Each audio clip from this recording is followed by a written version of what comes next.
Dois temas têm dominado as conversas sobre economia no Brasil. Primeiro, o novo sistema de transferência de dinheiro que é elaborado pelo Banco Central, o PIX. E também a gente vê muito falar sobre a economia, como o Brasil deve ter uma relação econômica com os Estados Unidos após a quase certa eleição de Joe Biden. Para falar sobre esses assuntos, o Conversa Pública de hoje recebe o economista Gilberto Braga. Gilberto, é um prazer recebê-lo aqui no Conversa Pública mais uma vez. Prazer é meu, Herbert, e queridos assistentes, né, dessa audiência tão seleta, que sempre me honra com o convite. Fico sempre muito feliz de poder colaborar. Bom, como sempre, a gente vai falar de um assunto que muito interessa aos brasileiros, que é essa nova modalidade de transferência de dinheiro que é o Pix. Então, Gilberto, para a gente começar, eu gostaria que você falasse o que o consumidor tem a ganhar com essa nova modalidade. Olha, primeiro que hoje a gente usa sistemas de pagamentos que são tarifados, ou seja, a gente paga para usar. Então, quando eu faço um DOC, um TED, quando eu uso o meu cartão de débito ou de crédito, de alguma maneira eu pago por isso. No caso do DOC e do TED, é mais claro porque a maioria das pessoas, quando usa esse recurso, tem que despender dinheiro. Ou seja, se você faz, por exemplo, tirando da sua conta, imediatamente depois vai aparecer lá um débito do serviço, a taxa pelo uso daquele serviço. Em alguns casos, você paga sem perceber, porque mesmo assim, no meu caso é de graça porque está no meu pacote, só que você paga pelo pacote, né? Então, isso se refere tanto ao uso do débito e do crédito, né?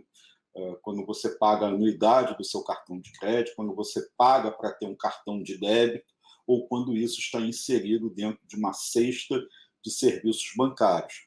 Então, a ideia de que a tecnologia do Pix, que é do Banco Central, portanto, não pertence a nenhuma instituição bancária, ela seja totalmente gratuita e, além de ser mais avançada tecnologicamente. Então, para nosso começo de bate-papo, Herbert, o que eu posso dizer para vocês é que o Pix, salvo o melhor juízo, é uma economia para o consumidor, para os usuários de serviços bancários de uma forma geral e que tende, no limite, na medida em que isso tira o custo, por exemplo, para o comércio do uso das maquininhas, poder baratear um pouquinho o preço, porque o comerciante que hoje tem que ter a máquina para poder cobrar dos seus clientes vai poder fazer isso através do Pix, sem ter que pagar a taxa ou o valor que ele contrata com as empresas que exploram esse tipo de serviço.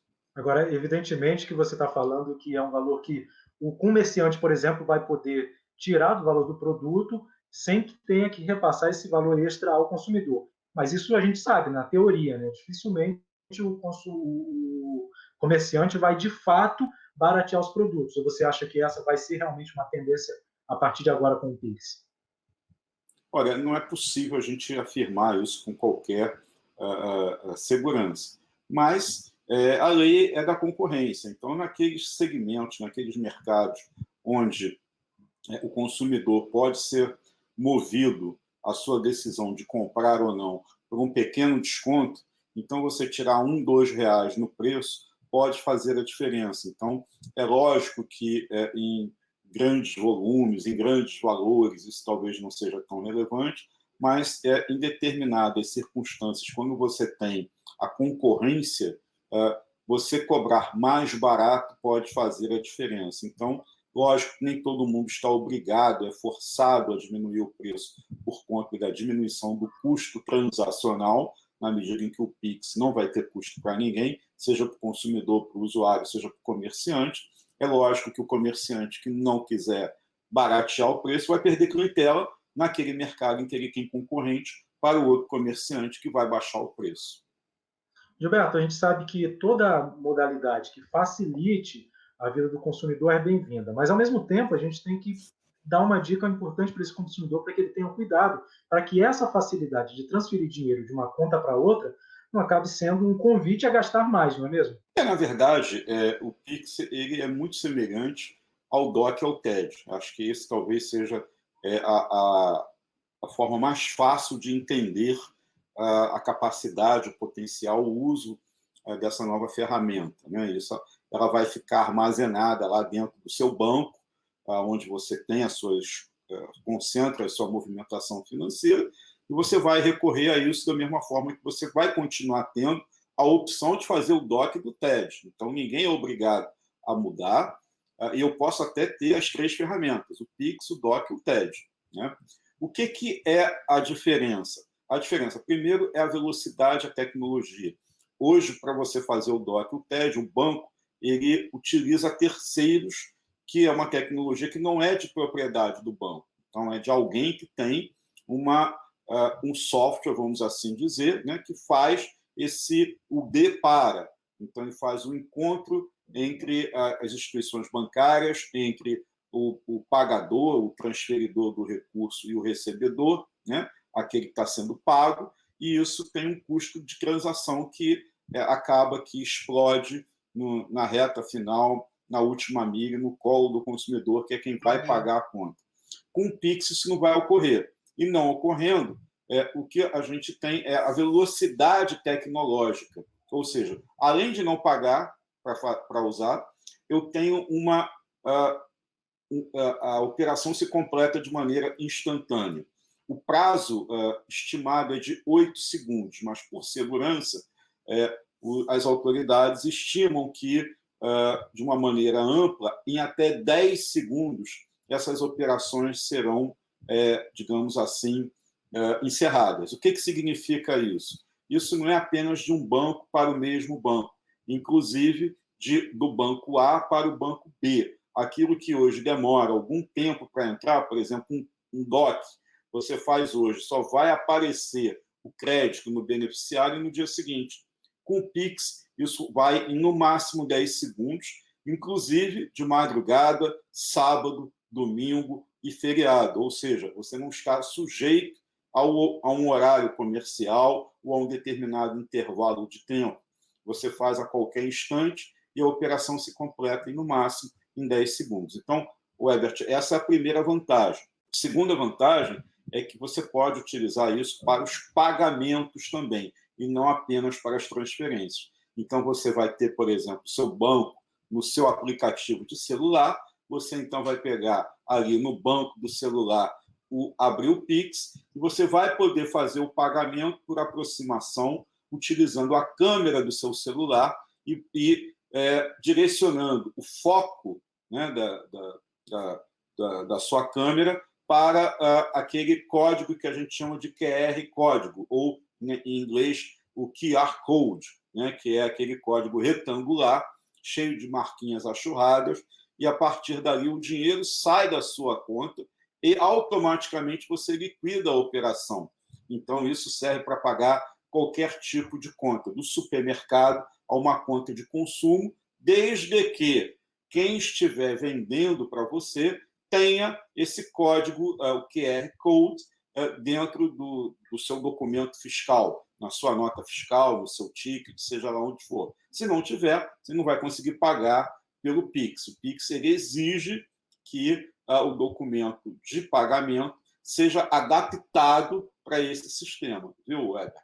Gilberto, então explica para a gente como é que funciona o Pix. Olha, basicamente para fazer transferências, para fazer DOC, né, através de uma outra forma, outro nome.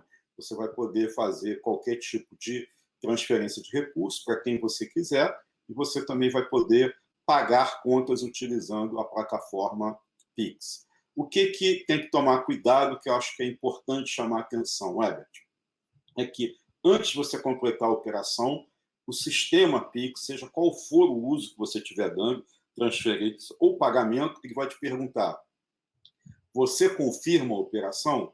E aí você vai marcar lá que sim. Então, quando você marcar que sim, a operação está completada e feita. E é lógico que isso, dependendo do seu aplicativo, antes de você chegar nesse ponto, você vai ter lá o código de aprovação, seja por número, seja por token, seja por reconhecimento facial. Isso não muda. Isso aí é aquilo que o seu banco já requer para você utilizar qualquer app, né, que esteja ali dentro da sua plataforma bancária, do seu internet bank no celular. Então, a princípio, os mecanismos de segurança são importantes, mas uma vez que você conclua a operação não pode ser cancelada. Então, vamos imaginar, eu sou uma pessoa que preciso de recursos, você, Herbert, a gente sabe, é uma pessoa abastada, com muito dinheiro, aí você faz um Pix para mim, então você tinha que me passar R$ 100 e, por engano, você me passa R$ 1.000. Né? Aí você vai assim, poxa, botei um zero a mais, me enganei, transferir para o Gilberto Braga R$ 1.000 em vez de 100. Aí você não vai poder reclamar no banco, você vai ter que falar com um amigo aqui e vai assim, chorar. Poxa, Gilberto, paguei errado, me devolve 900. Aí eu faço um Pix de volta para você, né, te devolvendo o dinheiro que você pagou a mais. Mas eu vou pensar no seu caso. Tá? Ou seja, precisa de muita atenção para não ficar igual a mim, nesse caso, chorando depois. Né? Com certeza. Você vai chorar pouco, porque eu sou seu amigo, eu vou te devolver o dinheiro. Né? Ainda bem. Gilberto, do ponto de vista fiscal, esse tipo de operação vai gerar também benefícios para a Receita Federal do Brasil?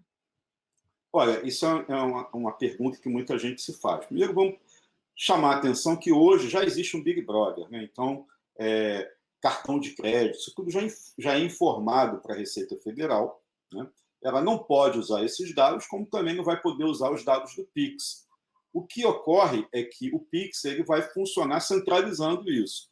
E, caso necessário, entenda-se, se houver ordem judicial, a Receita Federal, a Justiça, quem quer que seja, vai poder levantar a sua movimentação financeira. Então, a gente imagina que não apenas em questões tributárias, mas, por exemplo, separação de casal, eu tenho que dividir o patrimônio, e a pessoa diz assim, tem que pagar pensão para filho, coisa dessa natureza, e aí a pessoa diz, olha, eu ganho pouco, mas aí o Pix vai poder, eventualmente, se o juiz entender que é pertinente ser utilizado, ter acesso às informações financeiras, e aí ele determinar qual é o volume, né, de recursos que aquela pessoa, as partes envolvidas, né, no litígio, movimentam. Então, ele pode, por exemplo, determinar o valor de uma pensão alimentícia, por hipótese, a partir daquilo que consta dentro da movimentação financeira. Isso não é diferente do que pode ser feito hoje. Apenas o Pix vai facilitar, porque essas informações vão ficar armazenadas sob a guarda do Banco Central e não mais de um banco. Então, você não tem que ficar pedindo ao gerente, implorando ao banco para recuperar algo passado. Essas informações vão estar seguras sob a guarda da maior autoridade brasileira do sistema financeiro, que é o próprio Banco Central, protegido em nuvens nos computadores do governo. Bom, Gilberto, agora uma grande dúvida, porque esse sistema já era algo que a população pedia muito, afinal de contas, sempre que você precisava transferir dinheiro de um banco, de uma instituição bancária para outra, tinha esse pagamento extra que acabava encarecendo os custos de uma conta bancária. Por que o Banco Central decidiu, neste momento, criar esse sistema e aplicar na economia nacional? Na verdade, eu acho que o Brasil sempre foi pioneiro em tecnologia financeira, desde a época da hiperinflação. Os executivos brasileiros, economistas, os especialistas em finanças, eles ocupam posições graduadas no mundo inteiro, como diretor financeiro, nos bancos estrangeiros, fora do Brasil, inclusive, muitos seguiram carreira internacional, porque o Brasil viveu durante muitos anos a maior inflação do mundo. Quem tem cabelo branco ou menos cabelo, como eu, deve se lembrar desse período em que você entrava no supermercado, né, e você ficava correndo atrás dos produtos para ver aquilo que estava com a etiqueta velha, porque entre você entrar e sair do supermercado, o preço alterava. Né? Então, você tinha que garantir o preço, e o preço chegava a subir várias vezes no mesmo dia na gôndola do supermercado.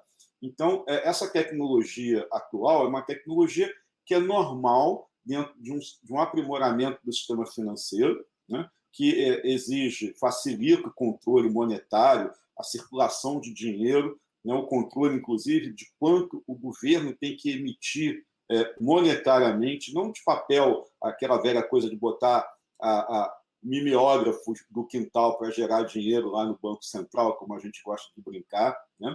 Os professores como eu, que são da época do mimeógrafo, né? Pré-computador. E, na verdade, o que a gente diz é o seguinte, olha, essa é uma tendência, a tendência é que o dinheiro físico ele desapareça nos próximos anos, em poucos anos, e cada vez mais o Pix ele vai facilitar as transações de maneira digital. Né? pagamento e recebimento digital. Agora, é importante que as pessoas, quando agora confirmarem o seu cadastramento do Pix, isso é um detalhe que vale a pena a gente chamar a atenção, elas escolham uma identificação que seja bastante fácil de ser associada a ela, né? As autoridades elas sugerem que você utilize ou o seu CPF, ou o seu CNPJ, ou o seu e-mail geral, né? Então, o que isso muda? Então, vamos imaginar que eu tenho uma conta no banco A e o Herbert tem uma conta no banco B. E aí, do banco B, para ele fazer aquele pagamento de R$ 1.000 e não de 100 para o Gilberto, ele vai ter que colocar os dados lá hoje, quando ele faz um DOC, um TED. No Pix, não. Vamos imaginar que seja o meu e-mail pessoal. Então, quando ele chamar o meu e-mail lá no Pix, pelo Gilberto Braga, vai aparecer o meu nome, o meu CPF, o número do meu banco e o número da minha conta corrente. Ou seja, você não precisa mais preencher nenhuma outra informação para você identificar o destinatário da operação. O próprio Pix vai buscar isso lá na nuvem, no arquivo dela. Então, isso facilita. Muitas vezes eu deixei de fazer pagamentos, transferências, porque dava erro no dígito, erro na conta, a pessoa mudava a conta e não dava o CPF. Né? Então, esses detalhes todos, eles desaparecem com o Pix. Então, você ganha facilidade, praticidade, comodidade em relação ao atual sistema atual. Outra coisa, quando a gente pensa em pagamentos, a maioria das pessoas hoje pega um cartão, né, e enfia naquela maquininha e tem que digitar o seu código. Em época de Covid-19, isso é uma fonte potencial de transmissão do coronavírus, então a gente evita isso. Então, a partir do Pix, você vai pagar usando só o seu celular, você vai aproximar o seu celular ali como eu falei, do código do QR Code da conta e você paga mesmo no comércio. Então, você não precisa mais da maquininha, não precisa sequer do cartão, embora você possa e deve continuar a tê-lo para eventuais momentos. Por exemplo, você está em algum lugar que não tenha internet, talvez você não consiga usar o Pix normalmente, mas hoje já vai ter essa dificuldade para usar o cartão de débito ou de crédito também. Então, é uma tecnologia que veio para ficar. Obviamente que ela ainda vai ser uma novidade. No começo, eu acho que a gente vai ter um pouco de dificuldade, mas muito rapidamente ela vai ser incorporada nos hábitos dos brasileiros, assim como qualquer avanço tecnológico. Eu me lembro que, alguns anos atrás, ninguém tinha acesso à internet pelo celular. As pessoas tinham medo de ter o aplicativo no banco. A pandemia fez o quê? Nos forçou, mesmo os mais antigos, mais conservadores e medrosos, a ter que se render à tecnologia e fazer transações digitais. Bom, é isso. O Pix com certeza vai ajudar o brasileiro, vai levar um tempo para se acostumar, mas a gente vai chegar lá. Vamos virar agora um pouco a chave e falar sobre economia e política, né? Com as eleições americanas, o Brasil pode ter aí uma nova forma de se relacionar com o país da América do Norte. Com as eleições já praticamente definidas e Joe Biden provavelmente ocupando a Casa Branca no ano que vem, a gente deve ter uma mudança nas relações entre o Brasil e os Estados Unidos. Ô, Gilberto, eu queria te perguntar exatamente sobre isso, né? Essa mudança na Casa Branca pode ter repercussões claras na economia, nessa economia bilateral dos Estados Unidos e Brasil? Com certeza interfere na economia brasileira. A gente só não consegue ainda ter uma dimensão exata de quais são essas interferências. Mas a gente pode, em linhas gerais, traçar alguns cenários a partir da própria economia americana. Né? Então, o governo que hoje está no poder, que é o governo do Donald Trump, é um governo que abandonou os acordos chamados multilaterais, como, por exemplo, a participação dos Estados Unidos em trocas com a Europa, com a América do Sul, com o Mercosul, né? Saiu de fóruns econômicos onde os Estados Unidos, de alguma maneira, tinham que ceder em parte para participar e fazer acordos, né? Teve junto disso a questão da posição americana contra o controle do clima, saindo do Acordo de Paris, e Por outro lado, o governo do Joe Biden vai fazer exatamente o contrário. Ele deve voltar para esses mecanismos multilaterais. Né? Então, explicando, o governo Trump ele foi bilateral, ele fazia acordos ponto a ponto, um país com outro país, enquanto que a política dos democratas, partido ao qual pertence o Biden, é diferente do Partido Republicano, ele incentiva as negociações coletivas e você ter soluções, inclusive na economia, em acordos. Então, isso abre uma perspectiva para o Brasil poder, dentro do Mercosul, incentivar também o acordo com a Europa, a retomada de determinadas regiões de livre comércio que se negocia aqui entre a América do Sul e a América do Norte, onde os Estados Unidos lideram. Então, esse é um dos aspectos importantes. O outro aspecto que a gente observa é que, se por um lado o Brasil ele é favorecido nessa questão multilateral, por outro lado, isso gera uma grande polêmica no Brasil, o governo Biden ele deve criar restrições para as vendas, para as exportações brasileiras no comércio internacional de empresas que não comprovem que adotam práticas de produção, de desenvolvimento de negócios que respeitem e preservem o meio ambiente. O pano de fundo é o desmatamento da Amazônia, as queimadas no Pantanal, e deve vir protocolos em que a política externa brasileira vai ser muito questionada, muito provavelmente a diplomacia brasileira vai ter que mudar a sua orientação, uma orientação que no governo de Jair Bolsonaro é completamente diferente da tradição diplomática brasileira até então, que era uma tradição de neutralidade, de não alinhamento, uma tradição que nos honra, né, desde, como a gente diz, né, Barão do Rio Branco, né, o Instituto Itamaraty sempre foi considerado uma grande escola de pensadores da diplomacia brasileira, sempre pautou por um pragmatismo. E o governo Jair Bolsonaro fez um alinhamento, elegendo os Estados Unidos como um grande parceiro, apoiando, inclusive, causas aos quais os Estados Unidos apoiam, que não dizem respeito diretamente ao Brasil, como a questão do Oriente Médio, por exemplo. Né?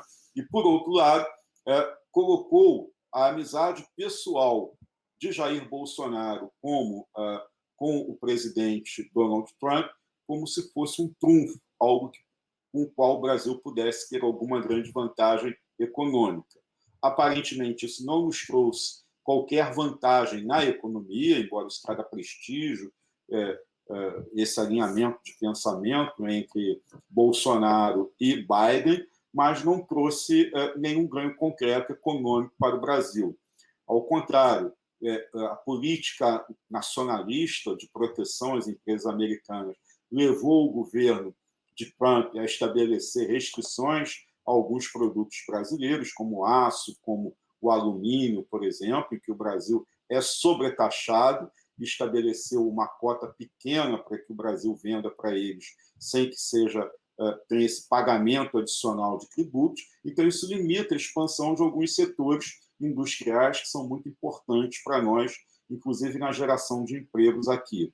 Então, esse é um quadro que certamente a gente vai ter que esperar um pouquinho, mas que vai estar na ordem do dia, vai estar no tabuleiro das peças que serão mexidas no novo jogo de correlação de poder e de trocas comerciais internacionais, tendo agora um ator diferente. Né? O papel dos Estados Unidos muda nesse teatro, e é isso que a gente espera para ver no provável governo Biden.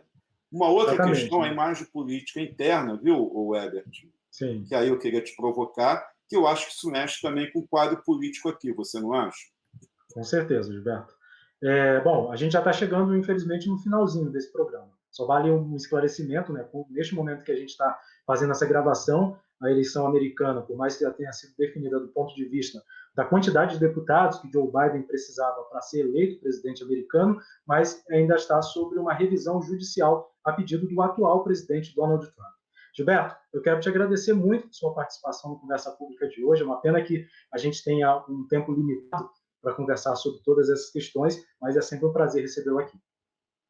O prazer é meu, a gente vai pagar para ver, vamos esperar até janeiro, que é quando sai o resultado oficial lá também da formação do Senado americano. Lembrando que hoje é muito dividido e, aparentemente, essa onda azul do Biden ainda não trouxe para ele uma maioria no Senado.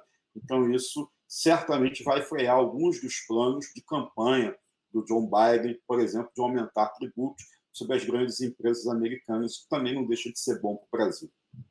Esperar para ver. Quando tiver tudo um pouco mais definido, a gente volta para fazer uma análise. Então, a Conversa Pública de hoje vai ficando por aqui, agradecendo sempre a sua participação que está aí nos assistindo em casa. Grande abraço e até a próxima edição.